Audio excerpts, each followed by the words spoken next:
morning, good evening, good night, wherever or whoever you may be. I am Alan Orante, and this is the Recluse podcast. Today's guest is John Treur. He is an artist and a filmmaker. He graduated from California State University, Channel Islands in 2015 and has just released a 40-minute film titled Good 20, starring Stephanie Gray and Art Roberts. The film centers around protagonist Scarlett Esperanza. It is a story of her quest for justice. It is a coming-of-age tale. Some of the underlying themes include feminism and power. John and I had a media literacy class together at Channel Islands, and that's how we met.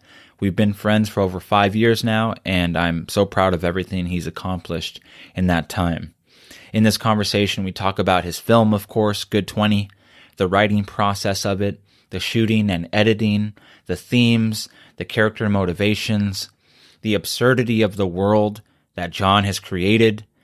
We talk about the value of interpretation and intention behind film. You can find this film on Vimeo if you search for Good 20 by John Treur. John, I am so proud of you. I think it was so important that you finish this film. I really see it as a springboard to all you'll do in the future. I'm excited to see what comes of you. So without further delay, this is a portrait of John Treur. I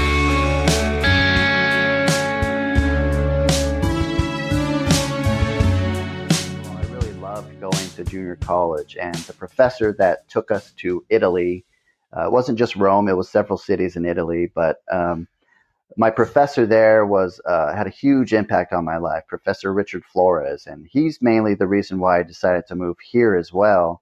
But back to the trip, it was a 9-day educational tour through EF Tours, and we went to Venice, Florence, and Rome were the main places where we stayed. And in between those couple days each, we stopped in Bologna and Assisi, and we took a side trip to what was the place called?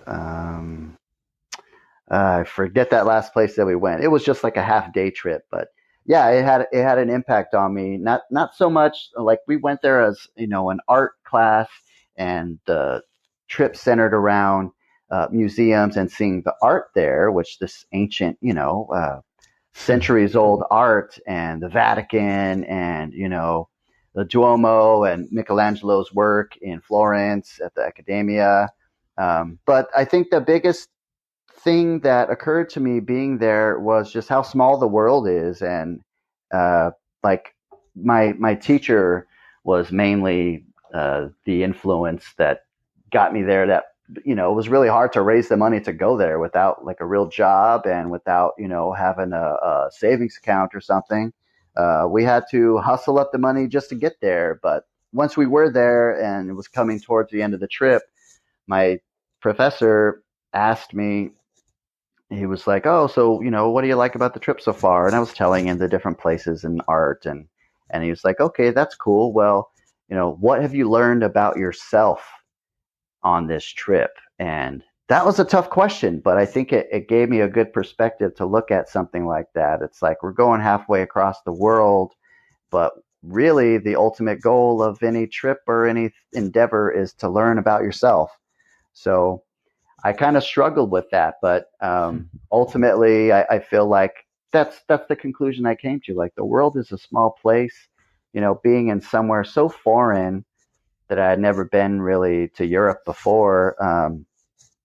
People were the same. People were nice, and particularly the places we went, which are more touristy spots. A lot of people spoke English, so we were able to communicate with each other, and that was great. But I also learned some Italian. I ordered a beer in Italian in a bar, and that made me feel really good. Like, because I wanted to lend myself to their culture as well. I wanted to absorb myself in that, and I think I did.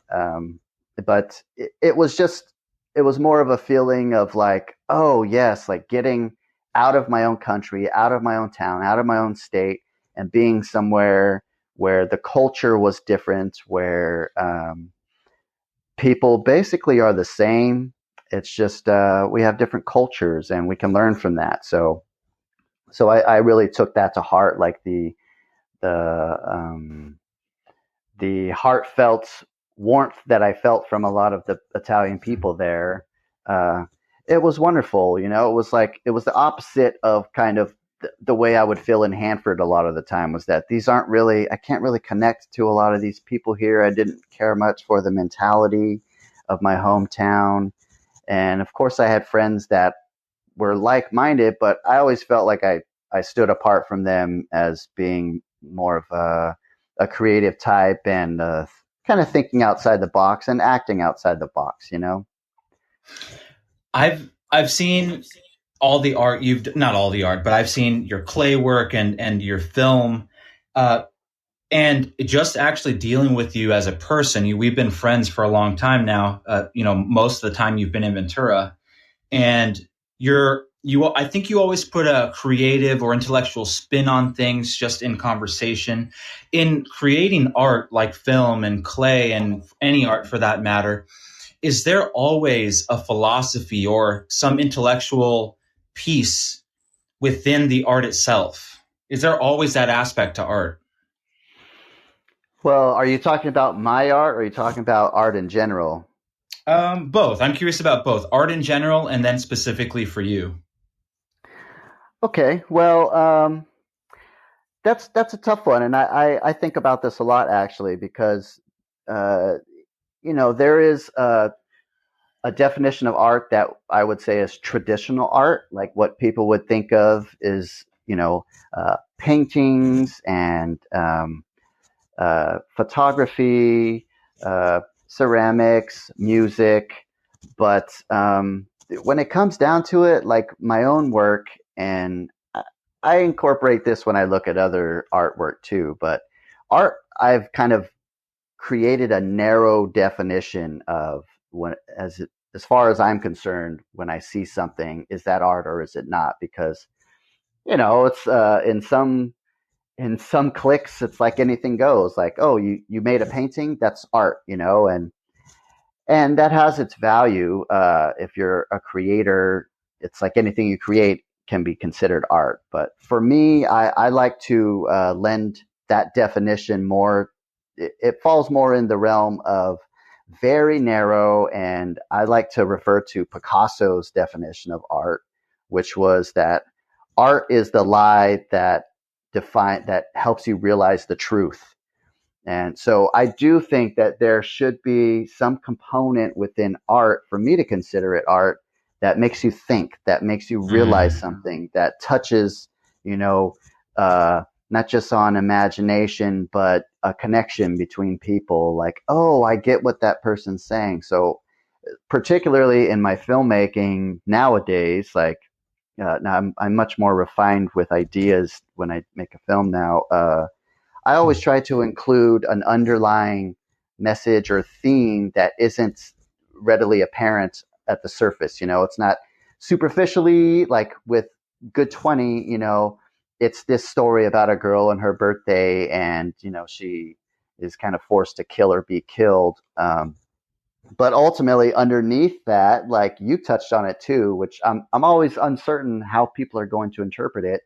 But that's part of the fun part of art too, is that your audience can interpret what you've created in different ways, maybe a way that you didn't intend, but is good, a different perspective. So, um, yeah, it has that underlying theme of being uh, more about, um, a film about empowerment, about taking control over your own life, about not being pushed around and drawing a line and overcoming authority, external authority, and self-empowering, self-empowerment. That's just one example, but yeah, when it comes to different art, that's kind of what I look for. That really I find exciting. And so before we get into the film, which I have a lot of questions about, before we get into the film, just for the record, because it's maybe one of my favorite stories, how did you and I meet? Well, that's great, and I love this story too because we met in a media literacy class, and if I recall correctly, it was a hybrid class. Like it worked to give credit for communication majors or minors in my case, or education majors. So it was a mixed class, which was interesting. But I took it for the communication credit, and once in there, we had to introduce ourselves, and of course, I introduced myself as being a filmmaker, and we had to pair up with another classmate to do our final, which was, of course, a video project, an advertisement, a commercial. We had to make a commercial for our final. So right away, I was stoked, but I didn't have in mind anyone in particular for a partner. And then you came over, the smart man that you are, like, I'm gonna get together with the filmmaker so that our final is, we're ahead of the game, so to speak. And because you got the drop on me, like I hadn't asked anybody yet, I was looking at some of the women in class thinking, oh, maybe I'll pair up with one of these hot chicks or something. And that I'm so glad that you approached me before I just, went that route, because we developed a friendship and I really respect you as an actor. You turned out to be one of the best actors I've ever worked with, regardless of having any, background or anything, which I don't think you do. I think you're just a natural, but that's the best kind of actor to work with. I think that's how we met. I remember that day so clearly. I can see the classroom, Rafael Perez, I think that was his name, the professor.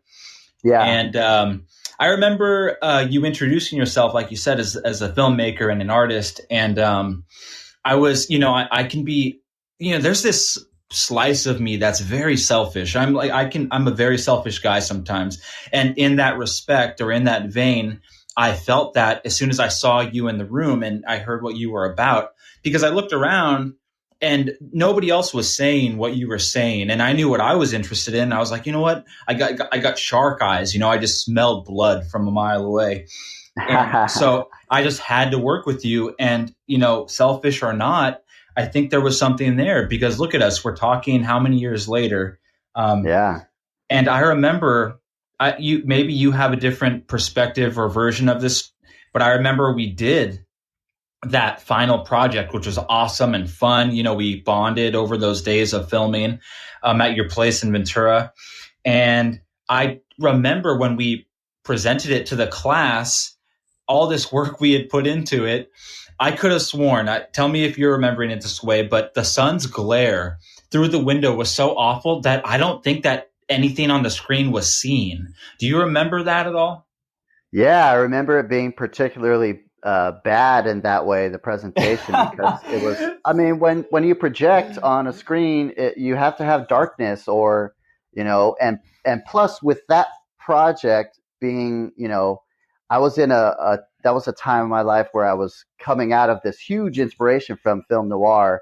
So we shot it that way. I mean, it's got that theme rolling through it, very much, very heavy, but it was, I put a high contrast effect on it, which made the dark really dark and the light really light, which, if you have any variation in lighting in the room, it's going to look that much worse. Like I shouldn't have applied the high contrast effect, but I did. And yeah, it was bad. I was like, oh man, they can't even see this great stuff we shot. But we knew what it was, and they appreciated it, and it was still a million times better than what anybody else did. So, oh yeah, it was just so ironic, all this work and time and effort and thinking it, and then we come to present, and it's just ironic that it would end up that way, where then nobody can really see it. Yeah. But anyway, so Good 20, it's your most recent film. You dropped it this year, a couple weeks ago. What was the writing process like? You wrote the script. Before you shot anything, did you have the script written out and the story already planned? Oh yeah. It's funny. I'm going to back up a minute, back to that project that we worked on, the Classic Choice, which was a gun commercial basically. And, it really was a progression of how I approached filmmaking. From then it was like, we kind of had like a basic story or whatever, and we shot it. But I really had to self-discipline myself in order to start from the correct place, which is writing a script. And the in-between project between the Classic Choice that we did and Good 20 was called The Meat Wagon. And that was in 2015 we made that, and really that was the first time I started writing more of like a script before shooting, because Art, who was involved in that project, who was a really serious actor, has been for years. He was going to come into it, and I was really appreciative of him, but he just asked me for one thing, and that was to write out a scene so that he could rehearse it and be ready for when we shot, which Oh I yeah, wasn't. yeah. I was used to more winging it, like, oh, we'll just get in there and say these couple things and I'll work it. But because he approached me that way, I took it serious. I wanted his participation, and I wanted to give him a good scene. So I wrote it out like the day before we were going to meet up about it. So fast forward to 2016, I had a great chunk of time where I could work on Good 20 in the script. I went up and house sat for my cousin in Washington for a week, and I was just by myself, and it was freezing outside, and I'm watching the dogs and their cat and their fish and their house, and I just really loosened up. I was drinking homemade wine and just kind of keeping the fire stoked and playing pool. And it took me a few days to get really loosened up, but I had always planned to write this script because coming off of Call the Meat Wagon, I wanted to make another film that was similar, and I knew I could do it. I was really motivated. So I spent about a week, and I wrote out a couple scenes, and I found the music right away, and the music inspired me. I could see certain scenes that went to certain songs. So with those songs in mind, I wrote out the scenes that would go to them, and I hashed out like a 13-page script. And my plan leaving Washington, coming back home, was to shoot the film and edit it and be done with it in 6 months. And I was trying to make a 20-minute film. So once I got back, it was a lot slower going than I had expected, but I worked on the script more, and I ended up having, I think, a 35-page script, which I'm not really versed in script writing either. So a 35-page script, if you're, like as far as screenplays go and stuff, it's basically supposed to be 1 page per minute of film. But what I had was like 3 minutes per page of film. And of course, I ended up chopping it to like 22 pages later on, and still ended up with a 40-minute film. But I did have that original 23-page script, I think, that I handed to Stephanie, the star, along with a copy of Call the Meat Wagon, and said, hey, I want you to look at this film. I'm trying to make something similar, and here's the script, and read over it carefully. So yes, in this situation, I had a script ready way before we started shooting. And when you're making, or actually when you're just thinking about a film, so whether you're in the middle of the script or not, when you're just simply thinking about your film and what you want to do, are you imagining the possible sets? Are you imagining the actor's attire, the mise en scène, the camera angles already, or do you simply just start with the story and you're not even thinking about the details? So I guess what I'm saying is I'm curious about what you think about and what you're seeing when you're thinking about your film. All right. Well, yeah, it's multifaceted. Like the way I imagine a film that I want to make is, I pull inspiration from a lot of sources, and I go about it in a roundabout way. Like, I think the story with Good 20 really presented itself to me like halfway through shooting it. Like, I realized that the most important part of the story was the relationship between the two sisters. So I kind of last minute wrote in a few things and improvised some things to emphasize that part of the script. But ultimately, because I'm thinking about the next project already, and it's the same approach I've had for a long time. It's just I take more time preparing now. So I have I'll usually have a basic idea for the story. Like, okay, here's the basic area, say Ventura, that it's going to be shot in. Um, and it's going to center around this character, and this character goes through a couple things, and ultimately I have an idea for the ending. I always want to end it a certain way because the ending is more important even than the beginning. Like, as long as you hook someone in the beginning and have a decent middle, you you just gotta you gotta seal the deal with the end. You can't weaken at that point, because then everything you did right before that is kind of compromised. But I take a lot of inspiration from movies that I've seen in the past. There are certain movies that stand out as a whole movie, but ultimately, when I'm thinking about making a film of my own, I will refer to my memory of certain scenes in movies or certain characters, and I'll try to emulate that. Uh, like right now, there's just like with David Lynch and his films. What I love about certain parts of his films is he creates a mood, like this creepy, eerie kind of mood, and that plays. It's powerful. So, like, I always look for cool locations, but having no budget, it's more of a practical thing, like we shot at the park because we could just go there and shoot and no one's going to stop us. And we were away from the main area where people were. So we had it kind of to ourselves. I walked into the tavern one day and said, "Hey, can I shoot this scene here? I don't have any money, but will you guys let me shoot here?" And they were cool enough to be like, "Sure, you can have an hour on this day where there's no people in here. And as long as it's just you and your actor, that's cool." Um, there's a lot of approaches. I take notes and I have in mind, like, for this scene, I want it to remind myself of this scene from Goodfellas, or this scene from this horror movie, or whatever strongest element of the scene is. I'm kind of emulating something I've seen before that I think works really well.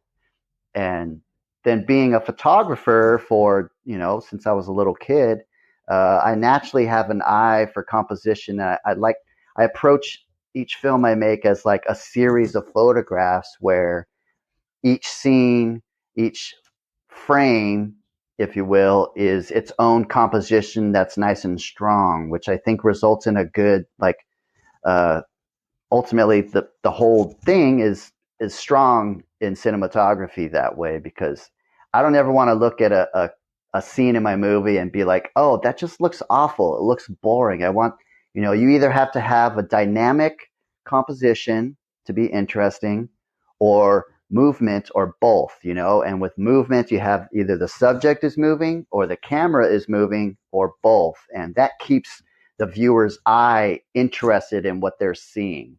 So it's a lot. It's a lot of stuff to keep in mind. But also, when I was in school, I took storyboarding class that had a major influence on me. I learned to basically draw up a visual shot list from the angles that I have in mind in order to get across the story and flow through a space.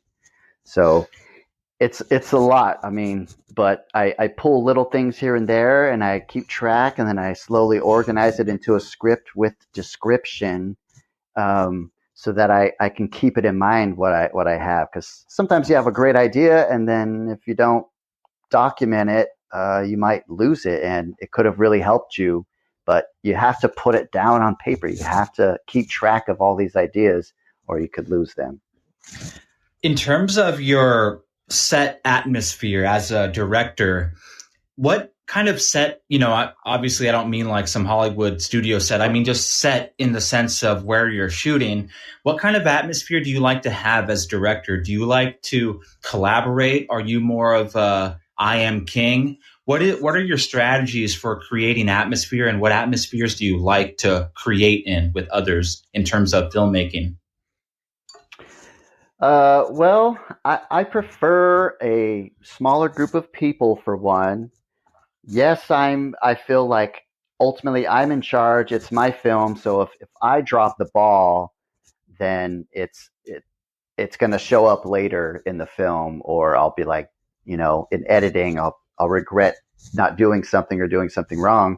But I do also consider, what the actors or my friends that may just be there have in mind. I like to incorporate other perspectives, other ideas, particularly on the spot, and I'm really open for improvisation. Like you're a good example for that because I would say this line, but say it however you would say it and build on it, and you would build this great stuff that really created a character, like that's when you have someone saying things the natural way they would say them and they just kind of hit the basic points of dialogue that you have given them, then it works so much better. And I've developed that over the years working with non-actors. It's like, oh, this person can't act, so I'm not going to ask them to memorize this script because it's going to sound awful. So instead, with that kind of person, I approach it like, all right, here's the scene, here's what we're talking about. You just have to hit a couple of major points, but say it the way you would say it in casual conversation. So I really like an informal atmosphere. Um, and if someone already seems like they're naturally doing a good job, then I go with it. But if I can kind of tell much quicker nowadays if someone needs some direction, what kind of direction to give to them. Because maybe they're saying something right, but maybe they don't, their facial expression isn't right. Or maybe they're tripping up on the movement of it. I just shot something last week and it was a simple, like, instructional cocktail video, but my friend Lance was like not able to say something very simple. And I was like, I can tell you're tripping up on it and it's too simple of a thing to be tripping up on. We need to move forward. And I told him, look, what kind of learner are you? Because people learn in different ways. I'm a visual learner and I think visually, so that helps me to see things and to imagine things. I was like, do you like to write things? Do you like to hear things? Do you like to see things? He said, oh, I like to write things. So I stepped out for a minute and I said, write the words that you're having trouble with down a couple times until they're just embedded in your mind. And when I came back in, he had it, so it depends. I have to be really adaptable to the people I'm working with. And the more professional they are, then the less I have to really direct them unless it's something specific to their character that isn't apparent in the script. I thought there was a really funny line that you had incorporated into the film. It's the scene with Art and I at the table at Art City. And I actually was shocked that it made it in. And it's so funny to interpret it now. And Art and I are sitting across from each other, and I basically discredit his whole character. I say, you think you're special with this hook. We've all seen that in the movies. And it's so funny because the movie works to build this maniacal character. And in one fell swoop, my character discredits his whole persona. And I thought it was so funny that you kept it in the film. And it's an example of how useful improv can be at times. Well, it's funny because with that particular scene, I really struggled. I must have re-edited it half a dozen times. It started out as this big, long dialogue between you guys that was like 5 minutes long, and it really dragged. But ultimately, the major problem I had with that scene was the audio quality, and what I kept in there was uh, what had the best audio quality that I could string together to make a coherent interaction. So that particular line never was in there in the earlier versions of that scene. It just happened to be, and I loved it. I was like, this cracks me up, It just happened to work editing wise, which is another thing. Like uh, in editing, you can take something like that, which was troublesome. The quality of the audio was, there were so many more excellent lines that I couldn't use because there were some guys in the background making a lot of noise and you guys are far away from the camera. I didn't have a good microphone at the time. So, I just this is how it's always been. I shoot what I can. And then later on, I'm kind of forced to deal with whatever's left, the cream of the crop, which that scene is very different than what it originally was. Yeah, I think at some point it would be fantastic for you to have a cut of the film or to cut recut scenes and just give it to the cast because we shot so much. But I want to get into you said something earlier that I really appreciated about how a work of art, a film, can be interpreted in different ways, even when the writer and the creator and the filmmaker has had particular intent. So the viewer's interpretation is just as important as the intentions behind it. And I when I watched the film at the premiere that we did, and I watched it today, and I watched it another time, I believe, I really had the wheels turning in my head. And there's a lot of genre work going on in this film. There's a lot of themes in this film. How would you characterize the genre that this film is? What do you chop it up into? Well, my favorite genre and what I aimed for with it is dark comedy. So ultimately, at the heart of it, it's a crime story, but it's a comedy. It's a dark comedy, morbid, if you will. The noir aspect, which kind of led me to this project, is very, very light there. It has like a feeling of being kind of old timey, like I think you mentioned it at the premiere. It's like, you get a sense that you're in a different world that's a hybrid between a classic and modern world. Mm. And but as a genre, definitely a comedy was my intent. I found it to be like we were talking about the other night, neo noir, dark comedy. On some level, I think it's an allegory for our universe. It's feminist in nature. There's some level of mystery to it also that I can't really articulate yet. I'll have to watch it a few more times. But I was sitting there watching the film at the premiere thinking, John created an absurd universe. Like you said, it's a blend of time periods and elements. Just some of the themes that I noticed, and you can tell me what themes you intended and what you've discovered after finishing the process. I see power dynamics in this film. For instance, I was watching it the other night, and the scene with Stephanie and I, where we're playing chess, it's actually very interesting. It's a happy accident, if you will. There's a part in the scene where I smash the chessboard, but I paused at that point. And what's interesting is after the character smashes the chessboard, what's left on the chessboard is a lot of black pieces, which represent Stephanie's perspective. A lot of the black pieces are left intact. And guess what? The character destroyed his own side, and most of the white pieces are wiped out.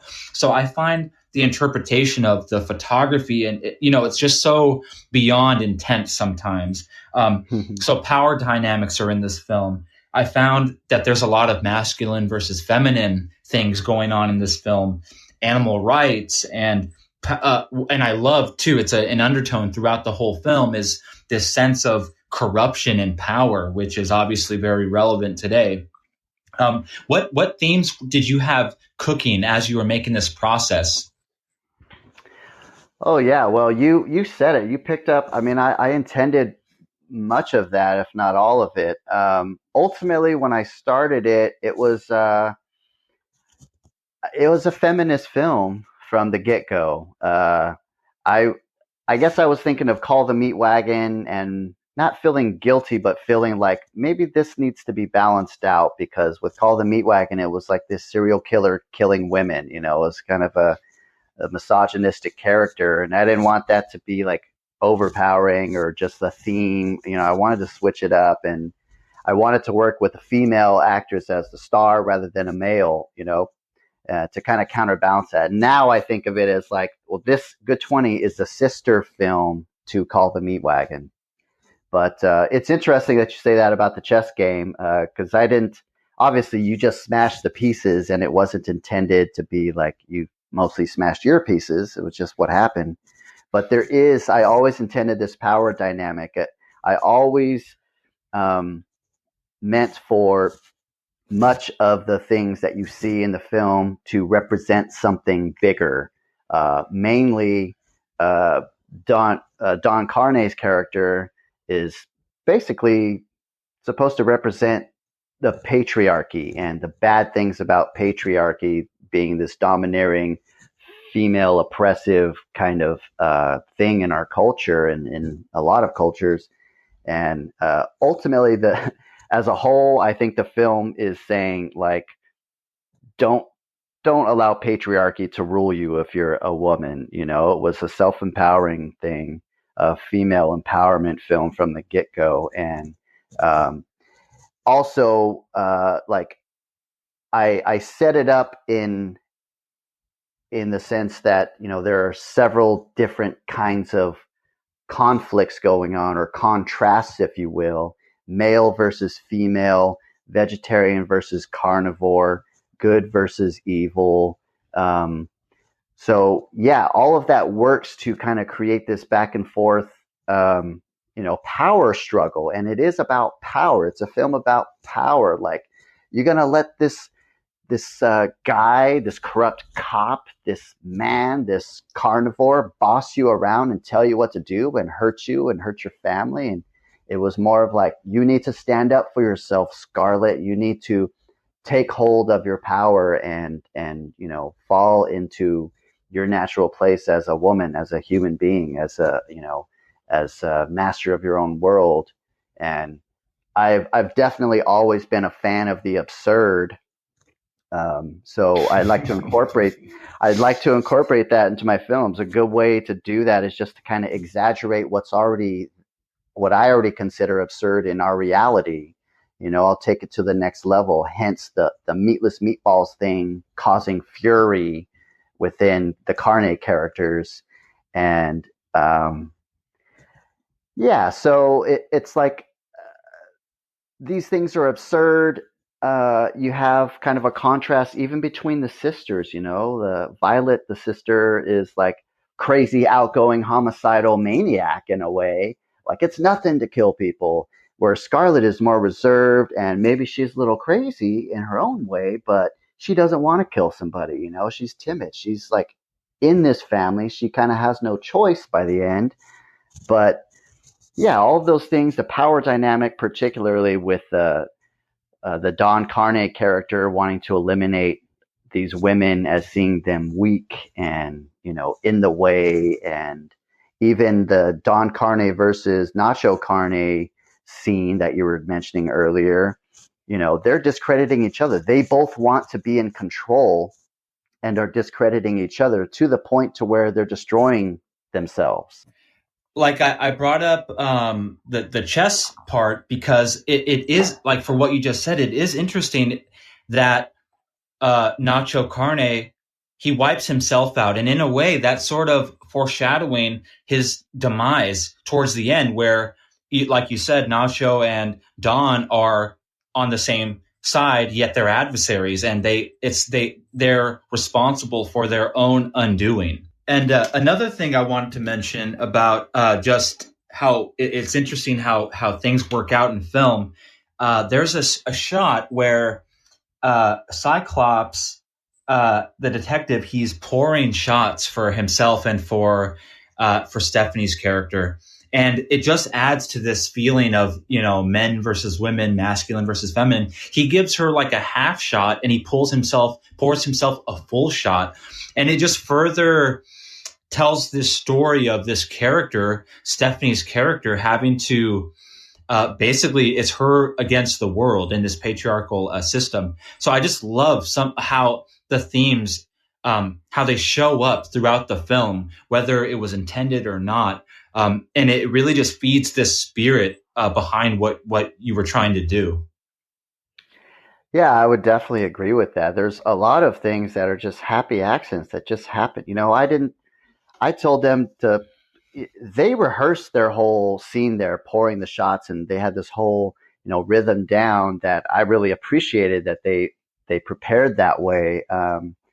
But yeah, it's like going back to what you said a minute ago with the chess scene. There are so many subtle foreshadowings and themes running through the film. Like, ultimately, they're playing a game, a chess game, literally, but they're playing this game of power and what is Don Carne and Nacho Carne's demise is themselves. They can't, they can't keep it together enough to win this game. And Stephanie or Scarlett is the opposite. Like, she is well composed and is calm and is like, no, I'm leaving now. But there's a lot of foreshadowing. There's a lot of those subtle things that I've found throughout the years, working different little films. They just happen. And if I'm, paying attention enough, I can recognize this. This is really cool. I'm going to keep this in. It's like the seagull taking flight behind Grace on the rooftop scene. It's like, oh my God, that wasn't intended, but it's great. It's like, that makes way better of a scene than without it, I think.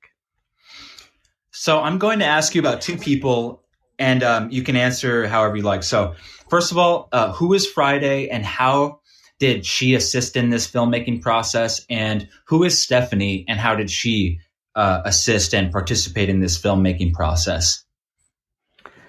All right. Friday is my wonderful partner in life. We've been together over a year now, and we're totally in love. And she came into the film as the character of Lily, who originally was going to be someone else, but I recognize, she's a performance artist. She's a poet. She's a natural. And I thought she would be much better in this role. So I asked my friend Shelley, who was going to be Lily, who I didn't think really wanted to do it and didn't feel like, she just wasn't really that open to doing it. So there came a time where I was like, how about Friday, and she was like, that'd be great. Do it. She was relieved to not have to do it. Friday was excited to do it. But as great of a performance as she gave in her scene, really, she helped me tremendously when it came to editing, because I had shown her scene after we shot it, and then I kind of had a rough cut. I didn't have the whole thing together yet, even as a rough cut, almost, but she was like, I'd like to see a rough cut. What do you have with it? You've been working on this for a long time. I said, okay. So I took some time, a couple of days, put together a rough cut. We watched it. And then she's just been so encouraging and supportive. She was like, why aren't you sharing this with the world? Why don't you finish it? And I was like, okay. So I started working on it, and I got together a decent rough cut. And then this pandemic happened, and it was like, whoa, I got laid off. And I was like, well, I'm in this mode already. I have this time at home. So I started working it, refining, editing it. And she's an editor too. She comes from more of a literary editor standpoint, editing books of poetry and, words rather than video. But watching it over and over again with her, which was awesome. She was just totally willing to sit and watch it again with me and see the improvements and make suggestions. And once she realized that I could handle criticism as an artist, and that I would take it and not take it personal, then she really opened up and said, I think this should be different or better, or cut that, or what about this? And, not all of her ideas I agreed with, but I gave them the time of day. I thought about them, and, I would try it at least. And if I felt it worked, then it would stick. So ultimately we watched it 30 times from front to back together, in various, refinement stages, until it was totally done. And towards the end, it was like I started editing too much. I would go and change something that I didn't have to, and it would it would damage the scene, and I would take a step back and, revert. Then I realized, okay, so I finished it, and that's been her role with the film. She's just been a super cooperative, supportive, encouraging partner that really helped me to feel like it was okay to spend that amount of time working on a project that, it's not something we could do together, me sitting at a laptop editing. So, I was hesitant to just spend all that time on it until she encouraged me to do so. Um, and then when it comes to Stephanie, uh, I met Stephanie in college, and I had the script together, like I said, and I had someone else in mind to be the star. I didn't know Stephanie that well. We had hung out a few times, and she accompanied me on the photography job one time. So that was kind of the extent. We were friends, but not super close. We didn't know each other that well. I didn't consider her as an actress at the time because I wasn't really keen on that she had the background. So I had someone else in mind, and I started trying to schedule rehearsals. And basically, the first girl I had in mind quit, or I fired her, I would say, even though there's no money involved. But she didn't have the time to do it. So I said, okay, I'm moving on. Find someone else. I found someone else that was interested, and we started rehearsing. And then she quit on me. She wasn't really into it. So it was really like, damn, I've spent all this time writing the script, and I have other people lined up. I just need a star, which is a big deal. So I was kind of at the point like, if I don't find somebody to fill this role, then I'm not doing this project. And I was in class one day, my ceramics class, talking to my teacher, Amiko, about it. And she said, why don't you ask Stephanie? She's taken acting classes, and, she should be down to do it. You know who she is. And I was like, oh, yeah. So I approached her, but really cautiously, because by then I was like, oh, I don't want to have someone else say yes and then not be able to do it and waste a bunch of time thinking that it'll get done. So I approached her, and I gave her a copy of Call the Meat Wagon, and I gave her a copy of the script. And I told her, look, if you're down to do it, take your time, read through the script, take a look at this film because it's going to be similar. And I want you to really think about it. If there's any doubt or hesitation about doing this, then don't do it, because I don't want to, start just to have to stop. And she did. She came back a week or two later and said, this looks like really, I love this. This is fun. Let's do it. And she really stuck it out for 4 years, like always down to shoot and making arrangements. And, I really tried to incorporate her ideas as a partner on this filmmaker, as, like co-creators of the project. So along the way, I really took her input seriously, and to the point to where when I was in the final stages of editing, I didn't want to change certain things because I knew that she liked the way they were. And I had to kind of let go of that and say, no, I'm the director, I'm the editor, this is my project. And she's gonna appreciate whatever I do with it, as long as it gets done and as a whole it works. So Stephanie was a huge help in sticking it out and being reliable. So now that it's all said and done, we got to watch a finished version. What have you learned throughout this whole process? What have you learned about people and actors, and about script writing, and about shooting, and about setting the scene, and getting in touch with local businesses, and the process itself as filmmaker, thinker, and writer? Just in general, what have you learned? Well, ultimately, what pops up in my mind is how important a story is. Like a good story will carry maybe some of the weaker elements of the film.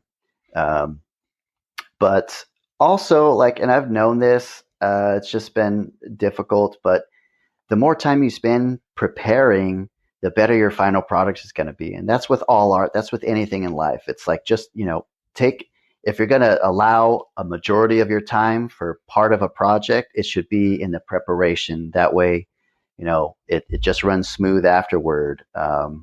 As far as writing goes, it's never easy to write. Creatively speaking, you can just do whatever, but I think it helps to, I've come a long way from then, just simply in researching film festivals and what writers have to say about creating a script, and what directors have to say, and what festival judges have to say about what makes a good film. And I think ultimately what makes a good film, aside from having a good story, is the connection with the audience, the human elements, the um, Like, and that is big. Like, if you look at the Oscar nominated films, short films or long films, whatever, it doesn't matter, feature films, the common theme that makes a film strong there is going to be emotion, human emotion, and connecting with an audience on an emotional level, because that bypasses your intellect. You know, you can appreciate something for how smart it is, but if it doesn't make you feel anything, then it doesn't seem as valid. You know, at least that's how I see it now, and that's how judges kind of judge too. Like, you know, do I feel anything? Do I care about these characters? You know. So now that it's said and done, are you satisfied with what you've created? Oh yeah, it's been a thrill making it, and I think based on the premiere with you and Stephanie and you know, the others that were there, I think I achieved what I set out to achieve, which is a film about power and self empowerment, and it really always was also, you know, about this individual character coming, you know, a coming of age kind of story, but really stepping into her own power.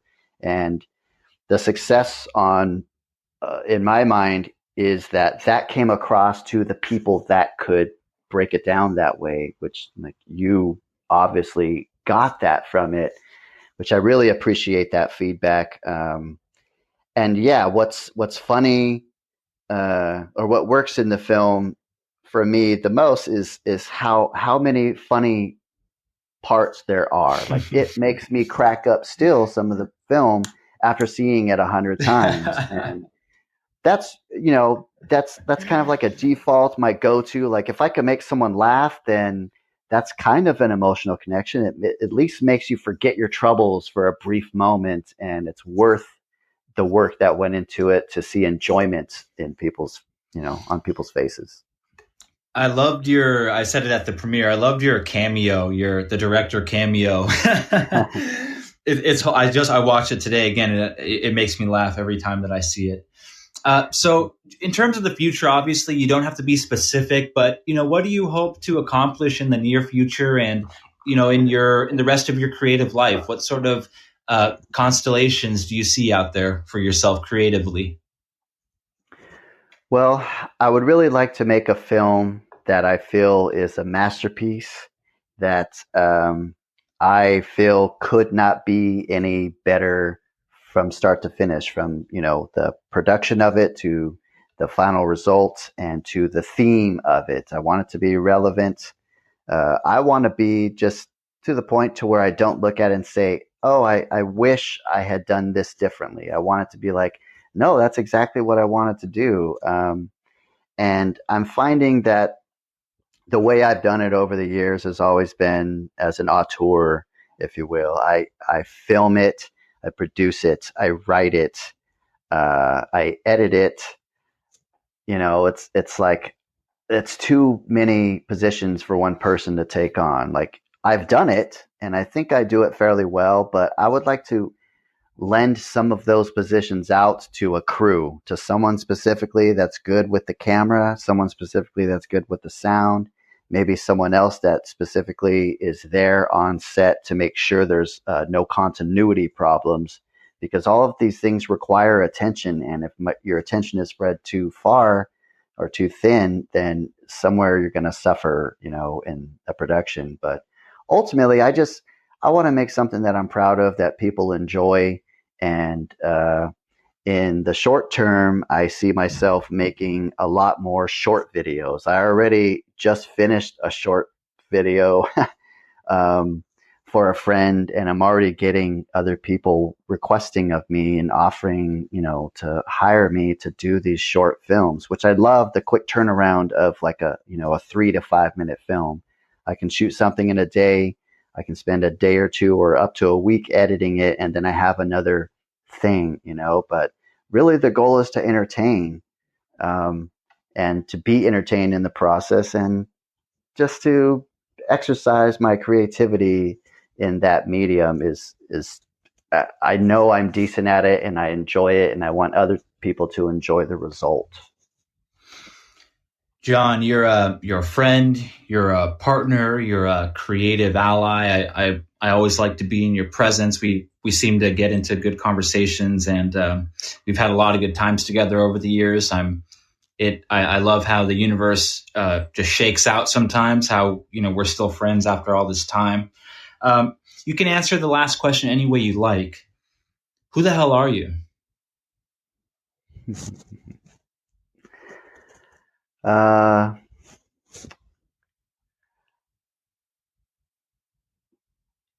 I am a mindful human being that is compassionate about others, and I feel more self-aware now than I have ever in my life. Um, yeah, I'm a compassionate, mindful human being that likes to have a good time and likes others to have a good time around me.